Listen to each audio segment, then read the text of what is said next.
Welcome back, everyone, to Into the Code. I am your host, Agent Strange, aka Powered by EdTech. Today, we are joined by a very special guest, Mr. Icarus. Hello.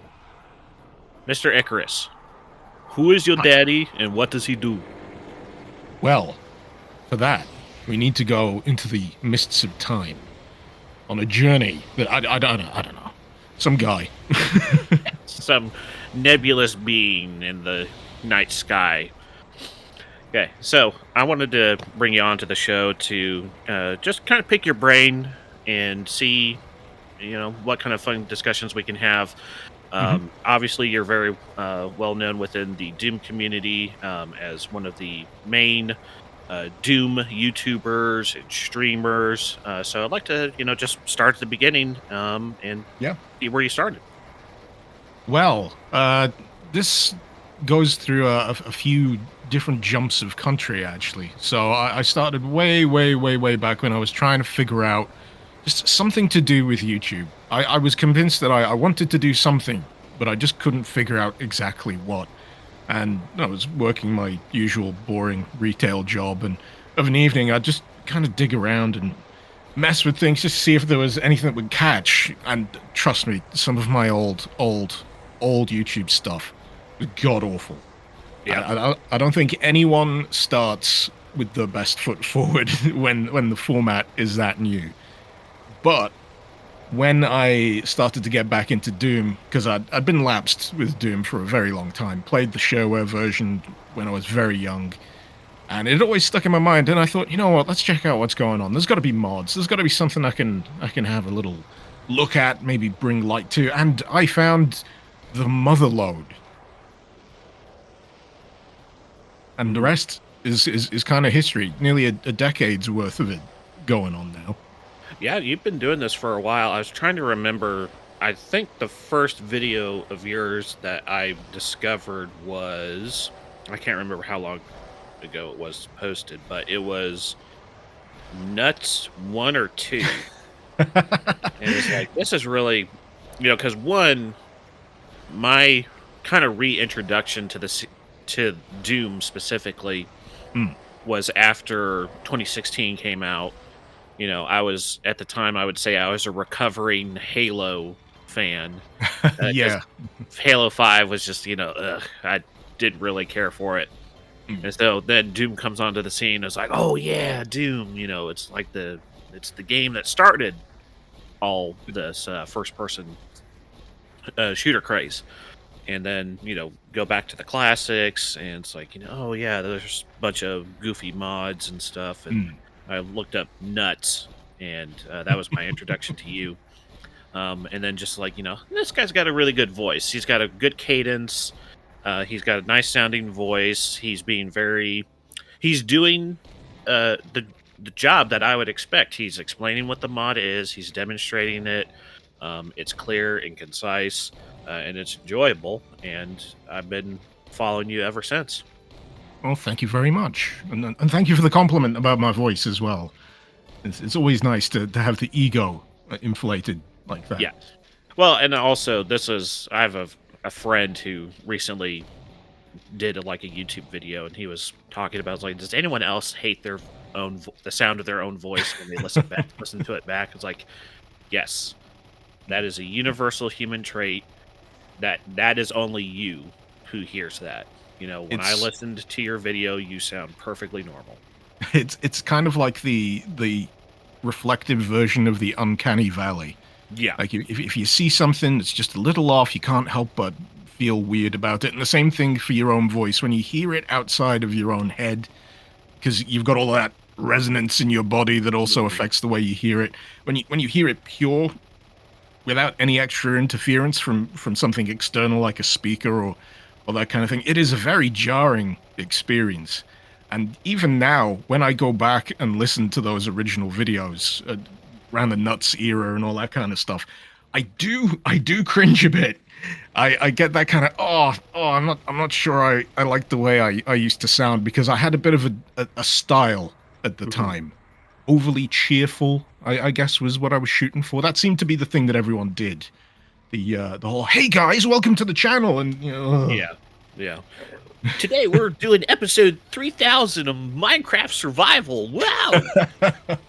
Yeah, and yeah, the best thing I ever did was just embrace my inner dryness and cynicism. yeah, and it's yeah, I would say it's worked out for you. I'm definitely a fan because I'm also very dry, Mm, have a dry sense of humor, so that speaks to me, especially. So you've been doing YouTube for better part of a decade now. mm, You've been primarily focused on Doom, but there's been some other parts where okay, hey, let's take a look at some Quake mods. yeah. Uh, let's maybe take a look at a Duke mod here or there. Um, how has been excuse me? How have you been able to manage kind of? You see all these stories, especially now. Like, been a lot of, I guess you would say, OG YouTubers who are saying, I'm done. I'm semi-retiring because I just can't keep doing the same thing over and over and over again. Mm. Um, how do you maintain this level of consistency? Because even me, as a huge fan of Doom and the id universe, I'll go through periods where I don't touch them for a Mm. couple months. I'll go back to Dark Souls or the Fallouts or anything else. Well, for me, the old phrase "variety is the spice of life" certainly comes into play.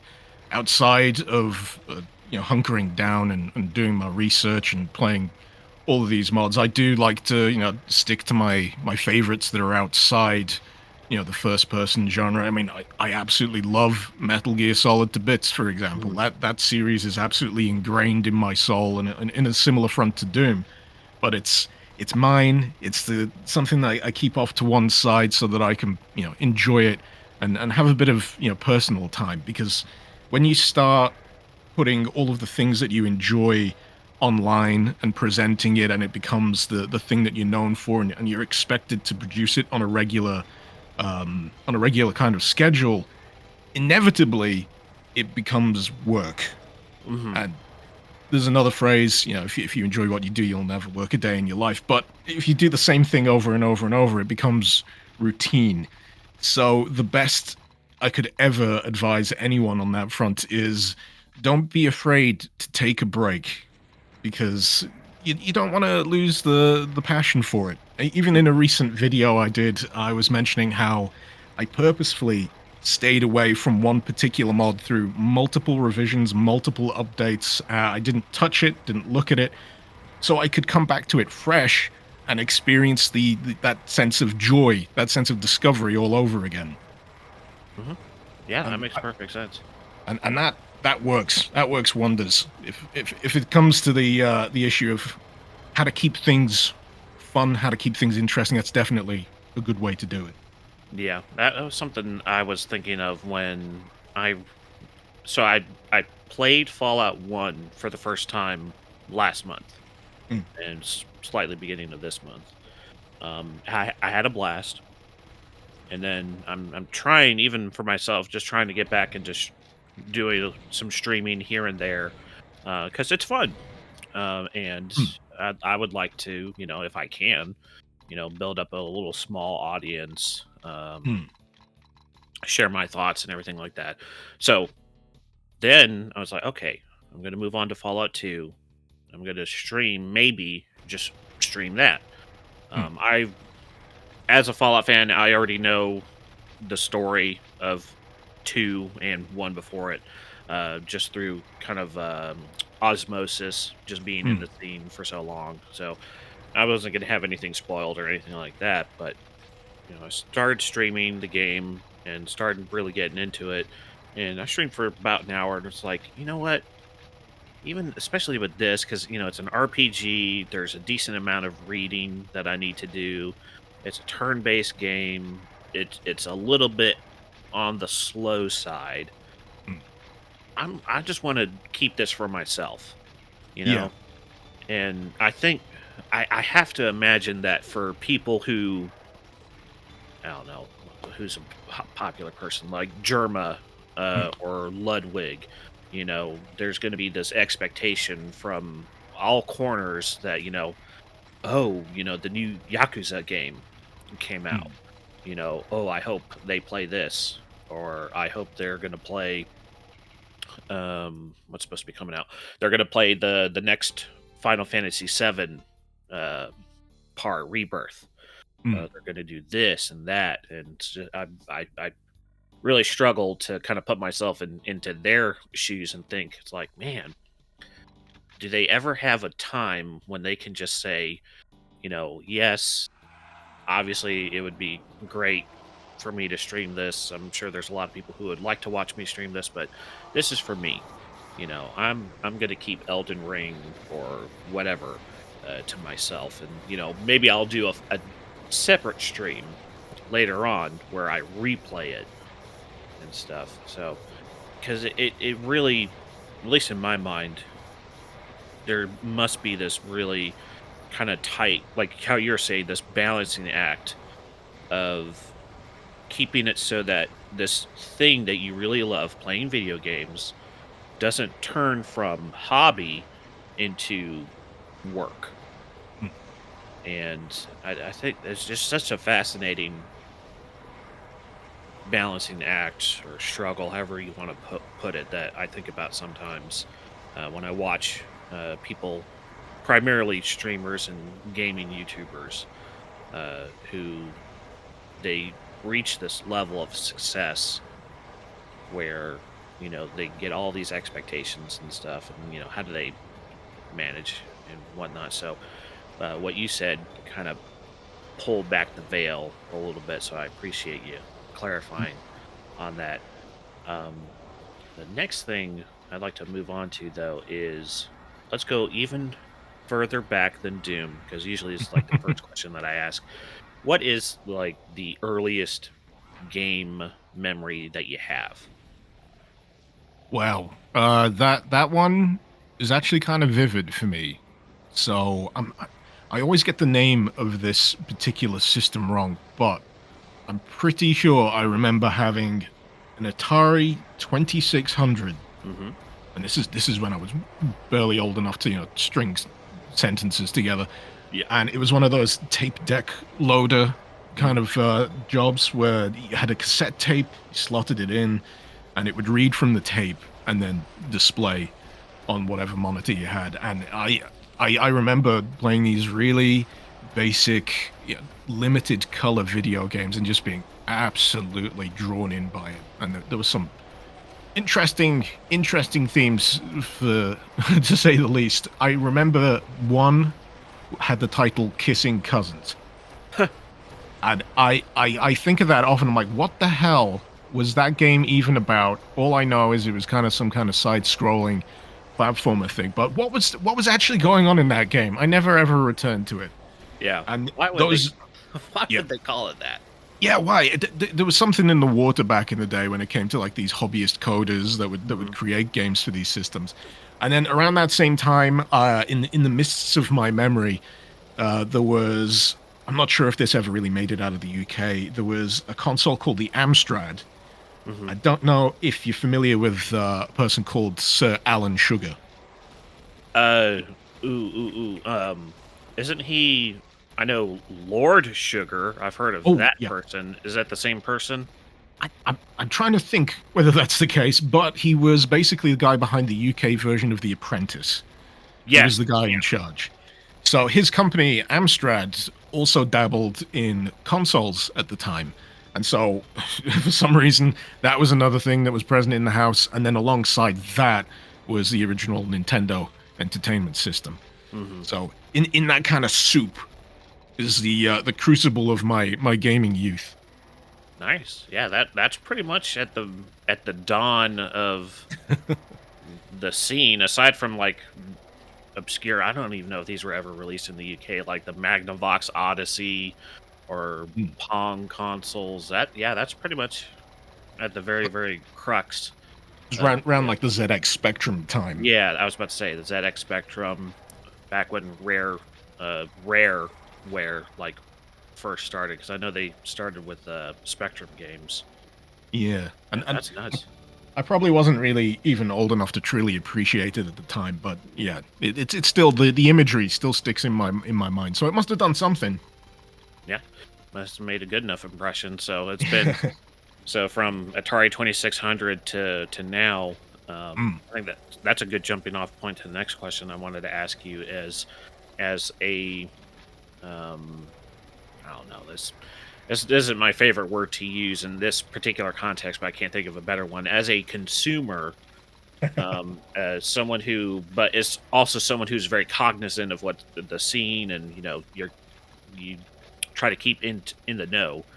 Mm. Um, what are some trends that you're seeing right now in the gaming scene that you really like, and ones that you dislike?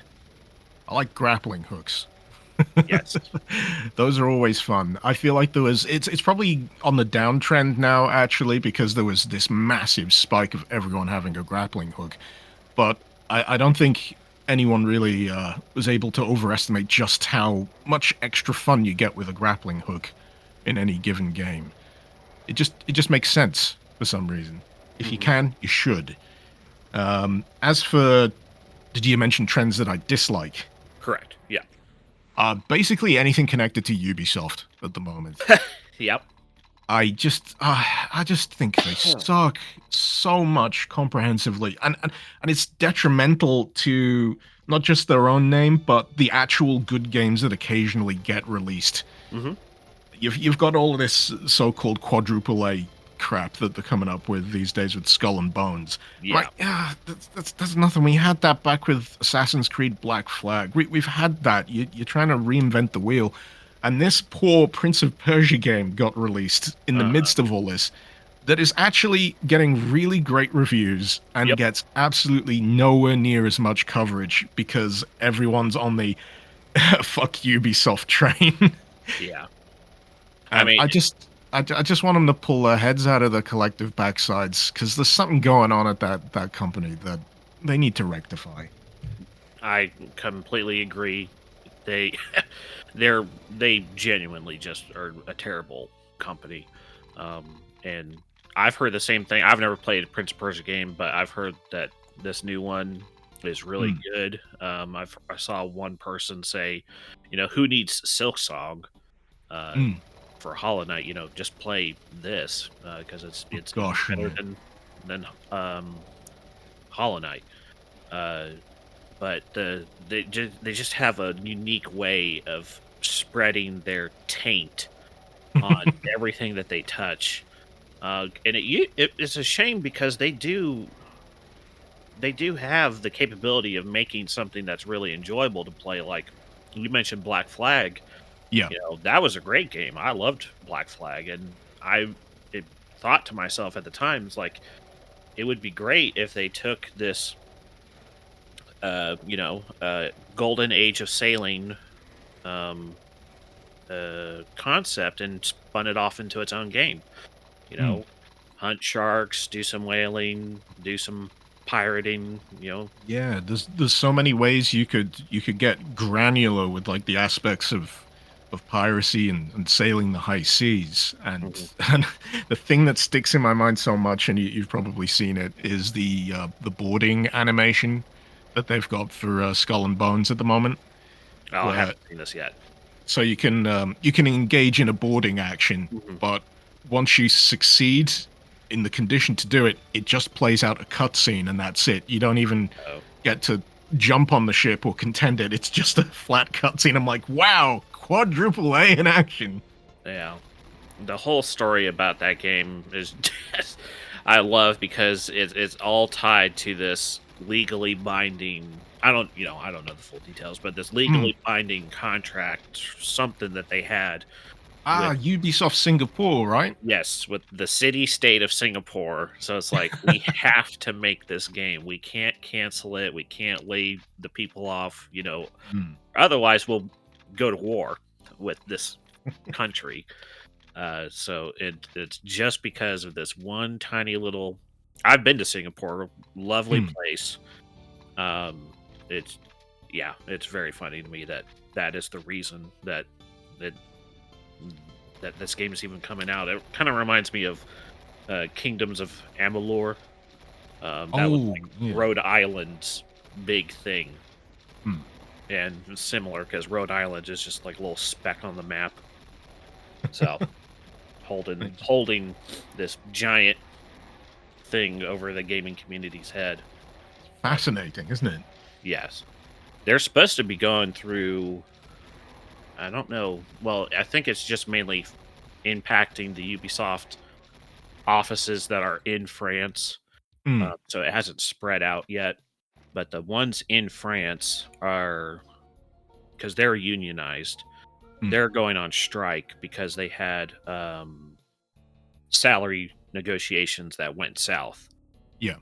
So maybe I don't know if that will spark anything over here in North America, but maybe, hopefully, get some He's new hoping, management, yeah. Yeah. so maybe get some better experiences because they've been around for ever. Yeah. Yeah. They go way back. Yeah, way back. Okay, so industry trends. Next thing I want to talk about, and it's kind of in a similar vein, looking towards the future. Hmm.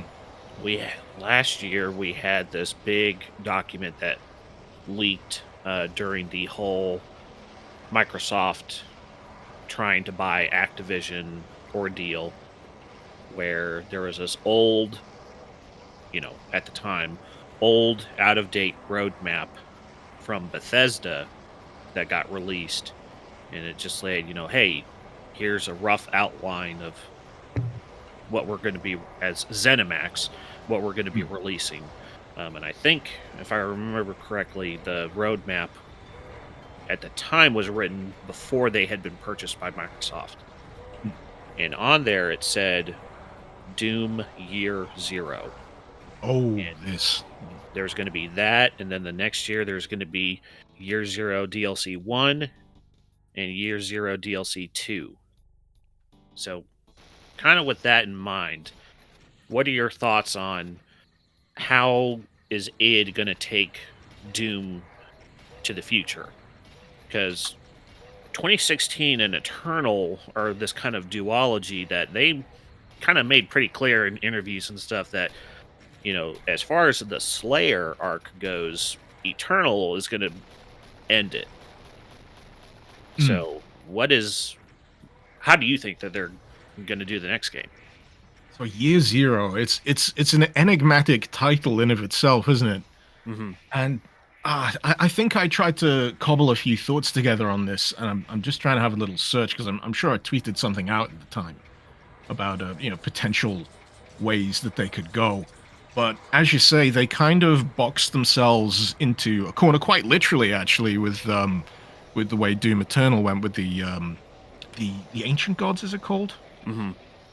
Where Doomslayer is literally sealed back in a box at the end of it. He has done the JRPG protagonist thing and killed God. Yep. And where do you go? And I genuinely struggle to see what they do other than maybe a reboot, do it from scratch, try again, or maybe do some kind of like remaster type thing with the original Doom, which to me feels like sacrilege. You Yeah. you don't mess with that. And the only thing in the cogs of my mind that kind of squoze that's a weird way to say it, squeezed its way out was this particular thing in the lore of Doom Eternal about the wraiths. And I don't know how deep you are in the weeds of this stuff, but during the ancient gods, you go to this giant crystal shard that skewers a planet, and it turns out it's like a colony ship almost, full of wraiths. And that is the only thing that I could think of that they could spin off somewhere different from. Because they've never really truly explored what those things are, where they came from, and how they affected the universe of Doom Eternal in general. That's the only way of keeping current continuity with Doom 2016 and Eternal going, in my mind. Hmm. But even then, it was kind of patchy to begin with. Yeah. And it's not like they're trying to. I mean, what's that thing that John Carmack that they always say that he said? It's like story isn't important. Um, so Something. in sorry, go ahead. I think the quote was something to do with you don't need story. Story in a video game is kind of like story in a porno. Oh It's not yeah, necessary for you to enjoy it, kind of thing. yeah, because they're not trying to tell this kind of grand mythos, do this whole Star Wars thing with Hmm. Doom, and I don't expect it. If they do it, great, fine. I love reading the lore entries and stuff. But Yeah. if it's not there, then okay, that's fine with me. Um, but it does. I'm trying to remember because yeah, there's the big crystal that's pierced through this planet. Hmm. There was something about Samuel who at the end of the first DLC, he's kind of like transforming. There's supposed to have been something to do with that, where Hmm. he's transforming into this higher being. Um, and the whole fact that the first two, so Doom and Doom 2, and I think Doom 64, Hmm. are connected with 2016 and Eternal because it's the same guy through all of Yeah. them. But the Earth that Doom guy came from in Doom 1 is not the same Earth that's in Doom Eternal. Yeah. So you've got these parallel dimensions and stuff. So like, okay, well maybe Davoth he was God slash Satan of Eternal's universe, Hmm. but not the overarching one. Something like that. They're Yeah. gonna pull some Like kind of Quake. he slipped through the dimensional cracks of hell somewhere. I think that's the general Yeah. gist of it. That there's different levels of hell, and there's different kinds of hell.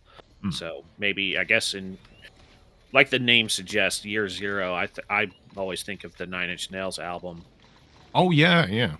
So going if you resetting the clock, it sounds kind of like maybe they would be doing a retelling of the first game. Hmm. You go back to Phobos when the crap hit the fan for the first time. You Um, can't see my face, but I'm kind of grimacing at the idea. I think it would be cool in a way, Hmm. but at the same time, it's like we can just go back and play the original game at the same time. Hmm. We, you don't need to retell this story, but I don't know. There's if they do something really interesting with it, Hmm. I think it could be enjoyable because I don't know anything about Final Fantasy VII, but I've Yeah. seen people losing their minds over remakes because it's not just a one-to-one retelling of the Hmm. original. They're It's a completely different storyline, and they're you know introducing characters who weren't in the original game but were like in the spin-offs and stuff, and now they're part of the main story in the Hmm. remake and all this crazy stuff. So if they do something like that where they just kind of spice things up, great, that's fine. The thing that I want to know is, who's making the next Quake game and when are we going to see that? I And was about to mention, yeah, all this Doom Year Zero. I feel like Quake needs a bit of love. yeah, It's definitely the big one in my mind in terms of what they've got to play with. hmm And I think in that same document was the reference to another Quake entry. I don't think it was in that document, but what Hmm. we found later on earlier this year when they did that Xbox Direct, when they showed off Indiana Jones, Hmm. there is a whiteboard in Machine Games' office that someone wrote Quake 6 and then had the Quake symbol. Ooh, and that's something you don't just idly leave on a whiteboard when there's a camera. Exactly. So that brings up several questions though. Hmm. So internally, what does ZeniMax consider to be Quake 5? Hmm. The In my mind, the logical answer would be Quake Champions. some people Yeah. would say, oh, well, it's Quake Live. Like, no, Quake Live is just kind of like a slight remaster of Quake 3.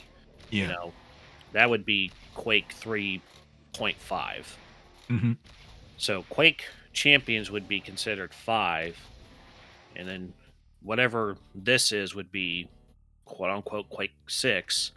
Mm. And if you're going to have, if id is going to be the Doom team, I mean, you could do worse than Machine Games because they helped with both of the Night Dive remasters Yeah. for Quake 1 and 2. They made campaigns for both of them, Mm. and the original, a core part of the original team that made Machine Games got their start as Quake modders and level designers. Mm. So if you want to have something that harkens back to the good old days, you could do a lot worse It's than very Machine Games. interesting. Yeah. Yeah. Because as you say, the pedigree is already there. Hmm. The experience is already there. If they wanted, they could. There's so many different ways that they could potentially approach a Quake 6. But in my mind, you've got like this fun setup from original Quake 3 to Quake Champions, where you've got the slip gates, you've got the alternate dimensions, you've got Hmm. Elder Gods, you've got the Strogg, which have already crossed over into Quake Champions, if I'm not mistaken, because Yep. there's a character in there. Just do a big old smush together, unify it all, and do something fun with it. You could pique people's interests with a new single player thing that brings maybe like the old school feel of the original with these hubs, these different dimensions. Hmm. You could bring the Ranger back. You could introduce the Strogg as part of their own thing. My brain goes nuts thinking of the possibilities. That in my mind, that's what they should be focusing on if they want something exciting to shoot for. Because I think with Doom at the moment, I think everyone's had a pretty hefty meal, all Hmm. things considered. It's reached a fairly satisfying conclusion. Everyone's holding their stomachs, going, "Oh man, that was a big one. Gonna have to wait a while before I order that particular takeaway again." And something a little different, something a little new, but something a little familiar. It's got Quake written all over it, and I Hmm. would I would genuinely jump out my seat if I saw something like that pop up at QuakeCon or another Game Awards thing as a surprise. Hmm. Yeah, I've daydreamed about like what would a new Quake announcement, Mm, slash reveal look like, and I always imagine Ranger just kind of falling down into this deep dark pit, and then he's looking around, can't really see anything, and then he makes out a shape in the distance, and mm. it's kind of fuzzy, and it's big, and it's white, and it stands up, and it's like, oh gosh, it's a shambler, and stretches his arms out, does the lightning, and then cut to black. Cut to Quake black. 6, or whatever it's going to be called. Oh, Quake I Immortal. would scream. Yeah. Yeah. It seems like an easy win to me in terms of direction for that. Easy. Yeah. And I've had that same thought of, because I think if they're going to consider Champions semi canon, Mm, they've already done the heavy lifting necessary to bring the elements from Quake 2 into Quake 1's world. Where, yeah. yeah, I mean, they're just different dimensions. It's the same setting. It's just, you've got the setting where Shub-Niggurath is Mm, came from, and then you've got a hop, skip, and a jump away is the Strogg. yep. So you can have in a new game, you have a level where you got to run to this portal. This world is collapsing. Blah blah blah. You jump through the portal, but it doesn't send you where you were supposed to go.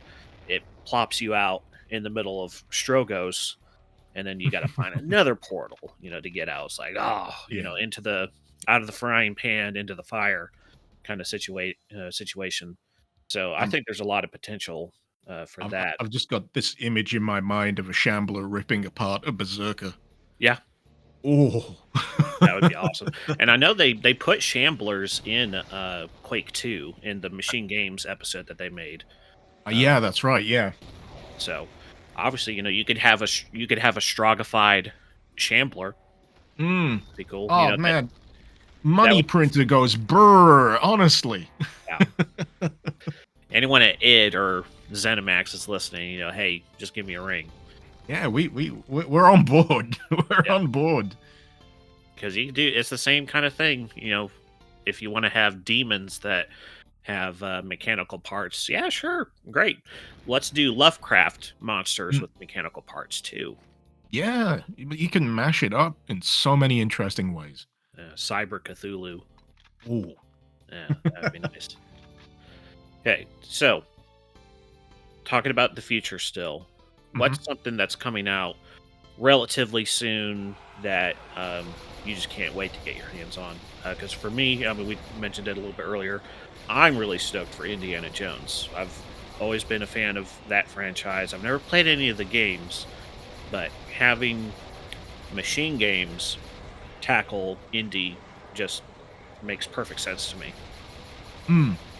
I mean that one I wasn't quite sure how to feel about it when it was first announced, but I think once I saw like the debut trailer for it, I kind of understood what they were going for, and that's definitely jumped up my list of excitement for immediate future. In terms of on a more personal thing for me, I am a real big fan of Kojima weirdness. Oh yeah. So, not so much the OD thing that was announced, where it was just a bunch of faces making Mhm. weird shapes, but Death Stranding 2, there's something about that that just gets me giddy in Mhm. terms of what the absolute hell is he going to do next with that idea, with that world, with all of those concepts, because he had carte blanche to do whatever he wanted with the first one, and he certainly produced something unique. You can't deny that. But I think with the sequel, now he's got to maybe tighten the belt a little bit, get a bit more focused with the wackiness. And even then, there's still a fight between a giant sword wielding cyborg that sounds like a baby giggling and a man with an electric guitar that shoots lightning. Yeah. And he's got What? Joker makeup underneath his. Yeah, I believe it's a reference to The Crow, but that's like a throwback that not a lot of people Mhm. will get, and that I can understand completely. People going, "Oh God, he's the Joker." Yeah. It's like, no, no, no, no. This is Brandon Lee. Okay. No, Hmm. we're going way deeper than Joker. You gotta study the classics, kids. Yeah. Stupid Zoomers. You don't understand. This is art we're looking at. Yes. Yeah. I've played my experience with Kojima games has been I've never played the first Metal Gear, Hmm. um, because it wasn't on. I played them most of them in college, but I Yeah. couldn't play the first one because it wasn't on any of the Xbox consoles. So Hmm. I played 2, 3, and Peace Walker, Hmm. and this was just before Phantom Pain came out. Yeah. Then I played Ground Zeroes, then Phantom Pain. So I've played most of them. I haven't played 1 and 4. Yeah. I haven't played Death Stranding yet. I have it, but I just haven't. I know that the whole meme with him is that there's 2 hour long cutscenes, and you really Yeah. can't skip them. You need to watch them if you want to have an inkling of understanding of what's going on.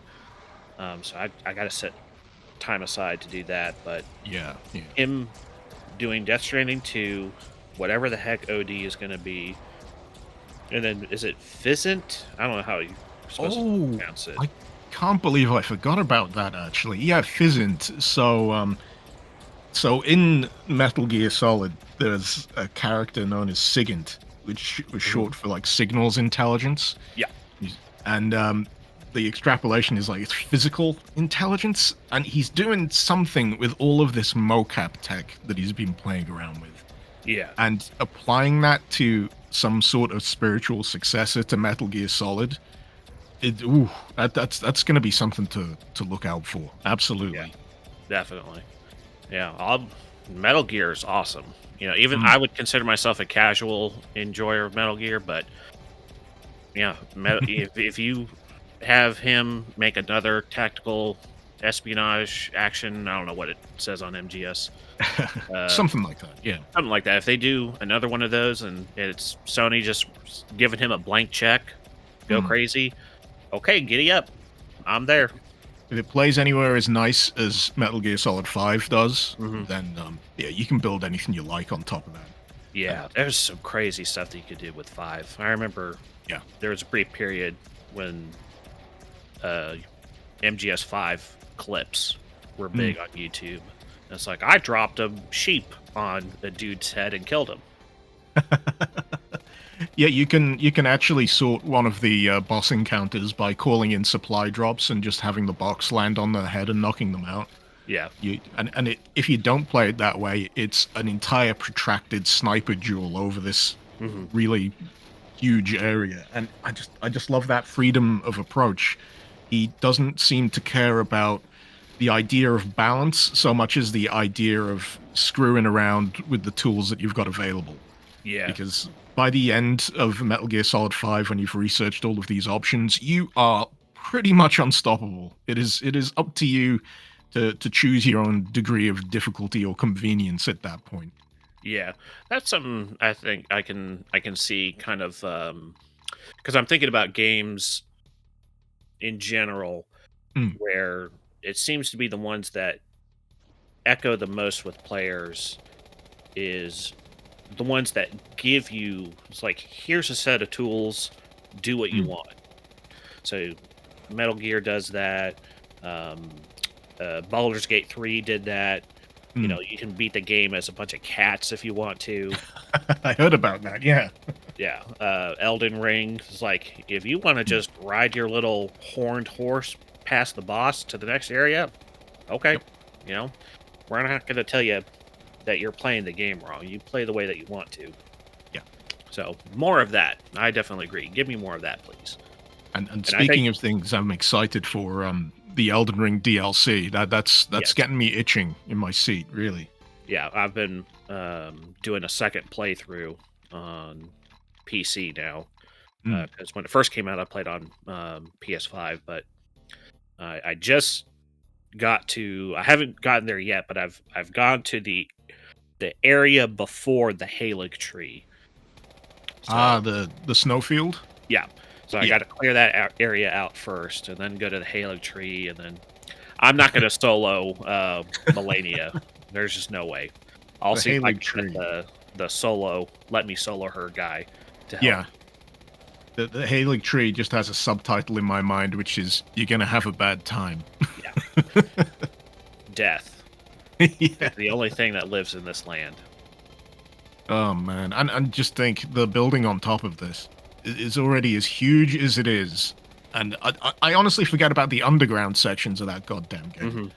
But the building on top, and every month that goes by, and there isn't any further news about that DLC, the more fearful and excited at the same time I get because they're cooking something. They They're really are. cooking something, and it's like, well, shoot, man, just spin it off into its own game at this point. If Yeah. you've been cooking this long, Mm, but there was some news that came out recently earlier this week that may explain why it's taking so long. mm, You know, it could be one because it's going to be the biggest DLC they've ever done, yeah.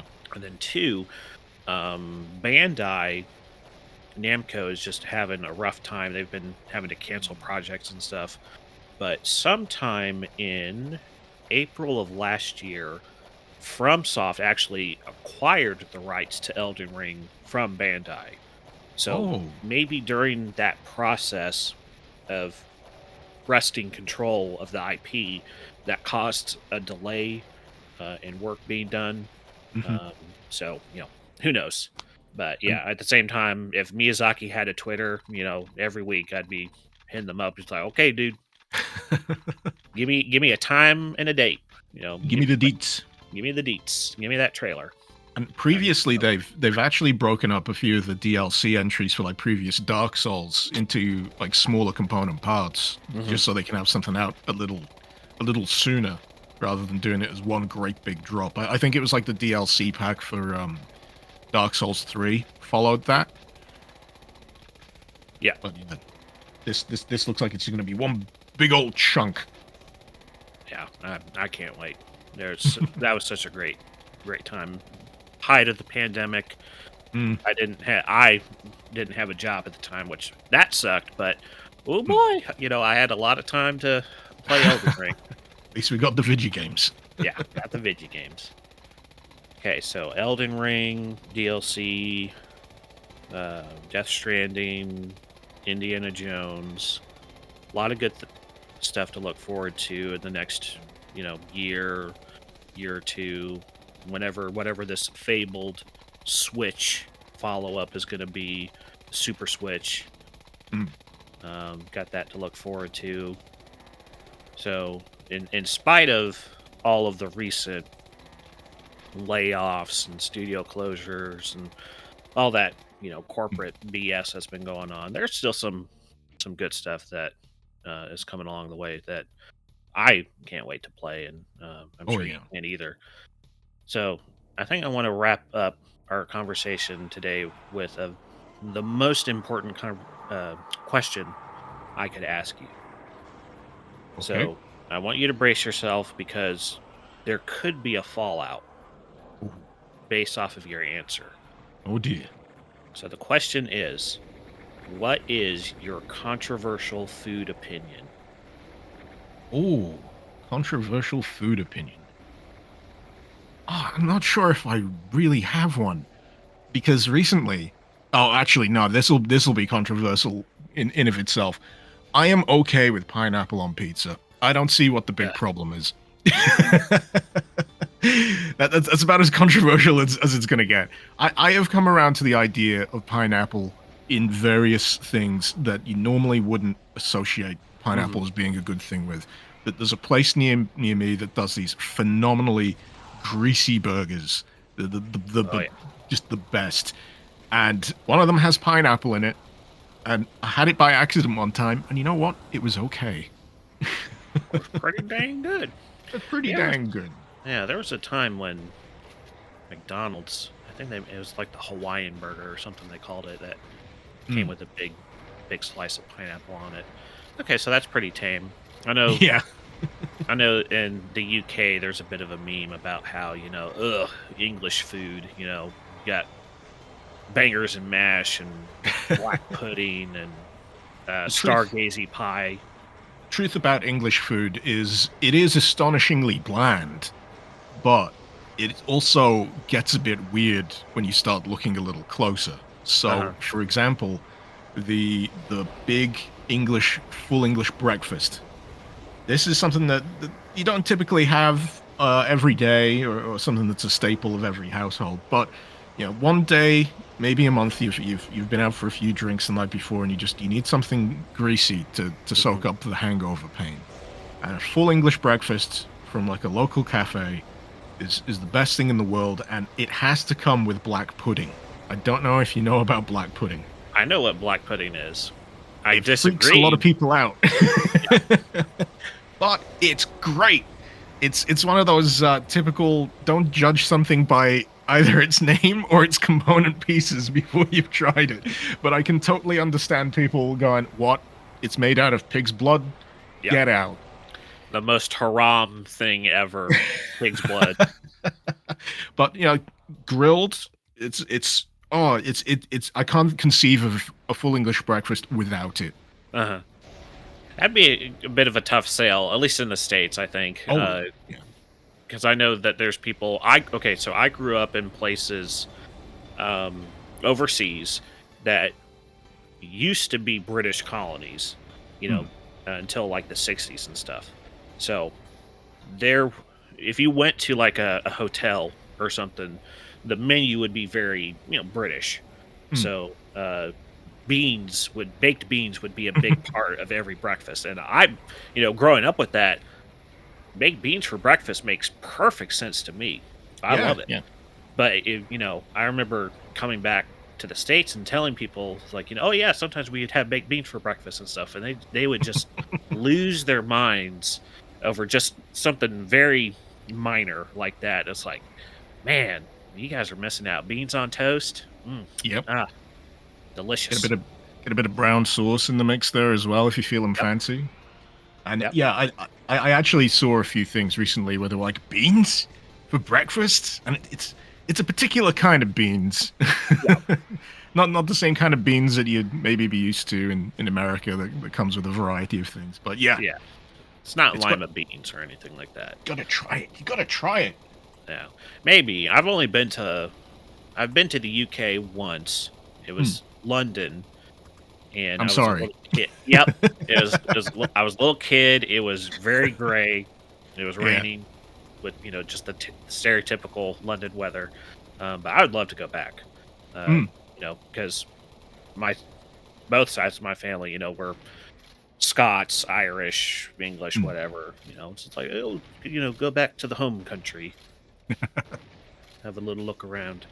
Yeah. Yeah. Okay. Well, I don't want to take up much of your time. I know you're on a different uh, time zone than I am, so make sure that you able to get to bed and all that good stuff. Take care of everything that you need. So I want to thank Yeah. you Well. again for Yeah. stopping by, sharing your thoughts. Where can people find you? You can find me quite handily on YouTube at Icarus Lives. I may have updated it recently where it's not as confusing. I used to have a 3 where the E used to be in Yep, that I entire remember that. title. I think I changed it so you can just type the entire thing unbroken Icarus Lives and you'll go straight to it. Over on, I refuse to call it by the single letter of the alphabet. Over Yep. on Twitter, it is Icarus Lives with a 3 for the E. So you can find me there also. And on Twitch, just to make things even more confusing, I am under Mr. underscore Icarus. hmm Well, don't worry. I'll make sure to put links to everything in the description box so there's no Yeah. confusion on there. So, again, thank you for being on here, and I hope you have a great rest of your day. Thank you for having me. It's been a wonderful chat. Indubitably, my good sir. Take care. You too. Bye. Bye.